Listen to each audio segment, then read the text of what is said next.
In this video, we'll dig deeper into the mechanisms that allow the distributed nodes of a IBM blockchain network to maintain a consistent ledger state. Let's start by looking at how a consensus mechanism is used to maintain a consistent ledger. The idea here is that you have a network of validating nodes, and they each will execute a particular smart contract, and then they'll compare their results. And if you reach enough consensus within this network, then you can be reasonably assured that this is actually a correct transaction, and then you can update the world state to reflect the results of this particular set of transactions. So while we're not going to get into the actual theory behind particular consensus algorithms, we can say that in order for consensus to be reached, there are three characteristics that must be true. The first one is known as agreement, and this just means that all correct processes or nodes within the validation network have to agree on the result. So they all have to come up with the same answer, which is fairly intuitive. The next characteristic that needs to be true in order to reach consensus is what is known as termination. And this just simply means that all correct processes or validation nodes need to actually terminate with a result. And last but not least, the third characteristic that has to hold in order for consensus to be reached is what is known as validity. And in particular, we need something called strong validity in order for the consensus mechanism to be fault tolerant. In layperson's terms, strong validity really means that within the network, a given correct process or node will have validated its result against the results of all other correct processes or nodes in the network. So in other words, if you're a validating process or node and you come up with the answer X, you will have also validated that all the other correct processes or nodes in the network also came up with the value X. This is done during the running of the consensus algorithm and achieved via message exchanges. And that's why, again, these networks are all point-to-point. So every validating node will have a direct connection to every other validating node. Let's look at an example. On the left, there's a network with 4 nodes. The green indicates a node in good faith, and red indicates a bad actor. On the left, we see we have 2 green nodes A, B, C, and 1 green node D, E, F that's either mistaken or defective. Once consensus is run, all the good actors agree, and the bad actor, JKL, is effectively quarantined. So this type of consensus keeps all the peers up to date. It'll fix any peers in error and will quarantine any malicious nodes. And there are different algorithms or implementations of consensus that can be plugged in and configured per deployment. So with that short primer on the theory behind consensus algorithms, let's look at the big picture of how consensus works within the scope of an entire network. In the center of the diagram, these round objects represent peers in the consensus network. Now, the actual number of pairs and their various roles are actually determined by the specific algorithm that's used.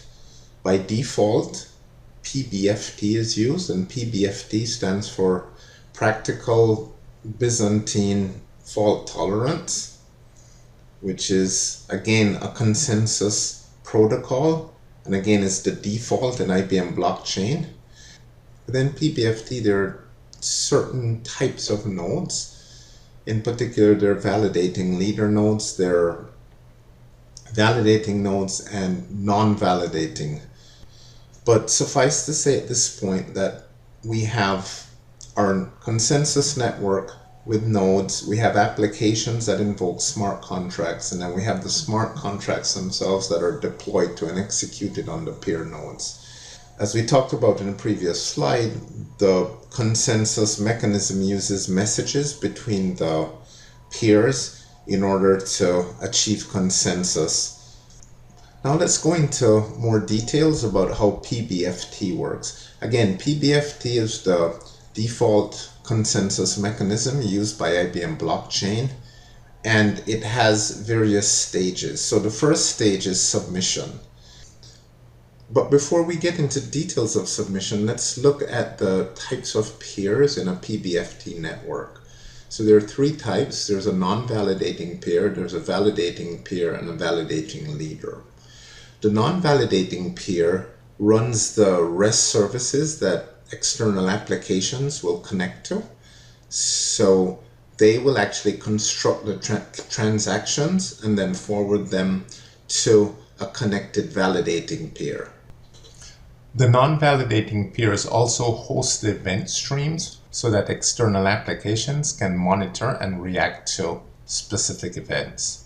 The validating leader and the validating peer comprise the consensus network, and under the direction of the validating leader, the validating nodes will run the consensus algorithm and stop when consensus is achieved. Now let's look at the details of submission. As you can see from our diagram, we have three sets of transactions being submitted to the network from various sources. These are being submitted to non-validating peers and then being passed on to connected validating peers or validating leaders. It's important to note that because of the distributed nature of the network, the transaction sets may not arrive at the validating nodes or validating leaders in the same order in which they were submitted to the network. So one of the things that we need to do in subsequent steps is to make sure that all the validating nodes actually agree on the correct order for these sets of transactions. But at this stage, we're just showing you the arrival of the transaction sets and then the forwarding to the validating leader and the validating nodes within the consensus network. So the next stage in PBFT is ordering. As we mentioned previously, the transaction sets can arrive at the validating nodes in different orders depending on where they were submitted from and when they were submitted. The very next stage after submission is actually ordering. And what happens here is that consensus is used. The consensus network is used to agree upon an established order. So the consensus protocols that we talked about earlier and the mechanisms where messages are exchanged until a consensus is reached are actually run to determine the correct order of the sets of transactions. And of course, it's not hard to see why ordering is important. For example, in an asset management scenario where multiple transactions involve the same asset, it would be pretty important to get the correct ordering right. The next phase is the execution phase. During this phase, as you can see, the validating peers and the validating leader will execute the smart contract code against their local copy of the ledger and their local copy of the world state. It's important to note here, because this smart contract code gets executed multiple times for the same transaction, that any external calls need to be repeatable. Finally, the consensus protocol is run to arrive at a set of agreed upon transactions and updates to world state that are recorded by the ledger. And we eventually end up with a consistent state.